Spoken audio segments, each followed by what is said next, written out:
नमस्कार मित्रांनो, माझ्या यूट्यूब चॅनलमध्ये सर्वांचं स्वागत. 7वा वेतन आयोग लागू झालेला आहे, पण प्रत्यक्ष कर्मचाऱ्यांना अजूनही लाभ मिळालेला नाही. त्यातच आता 7वा वेतन आयोग लांबण्याची शक्यता निर्माण झालेली आहे.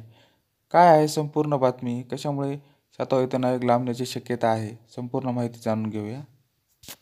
तत्पूर्वी माझ्या चॅनलवर जर नवीन असाल तर खाली दिलेल्या सबस्क्राईब बटनला क्लिक करा.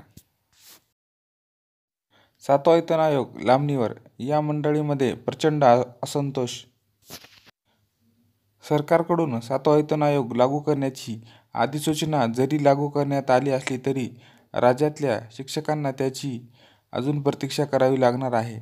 कारण शिक्षण विभागाने शिक्षकांच्या वेतनवाढीचा प्रस्ताव अद्याप वित्त विभागाला पाठवला नसल्याची धक्कादायक माहिती उघडकीस आली आहे. याबाबत शिक्षक भारतीने संताप व्यक्त केला आहे.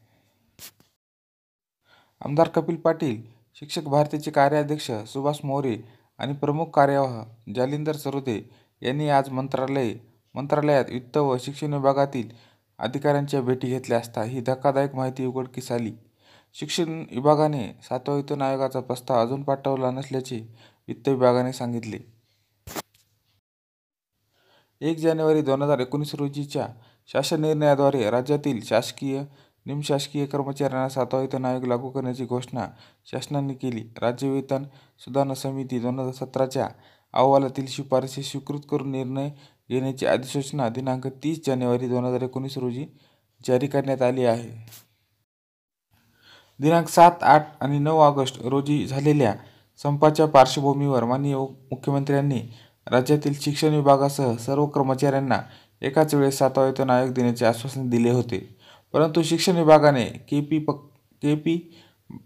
बक्षी समितीच्या अहवालातील शिफारसीवर आधारित शिक्षण विभागाचा प्रस्तावच वित्त विभागाकडे अजूनही पाठवलेला नाही. शिक्षण विभागात याबाबतचा प्रस्ताव तयार करण्याची जबाबदारी उपसचिव चारुशीला चौधरी यांच्याकडे अजून प्रस्ताव तयार झाला नसल्याचे त्यांनी सांगितले. आपण माहिती मागवत आहोत अशी उडाउडीची उत्तरे त्यांनी दिली, असे एका वृत्तसमूहाने सांगितले आहे. दरम्यान राज्यातील 17 लाख सरकारी आणि निम-सरकारी कर्मचाऱ्यांना 7वा वेतन आयोगाचा लाभ मिळणार आहे.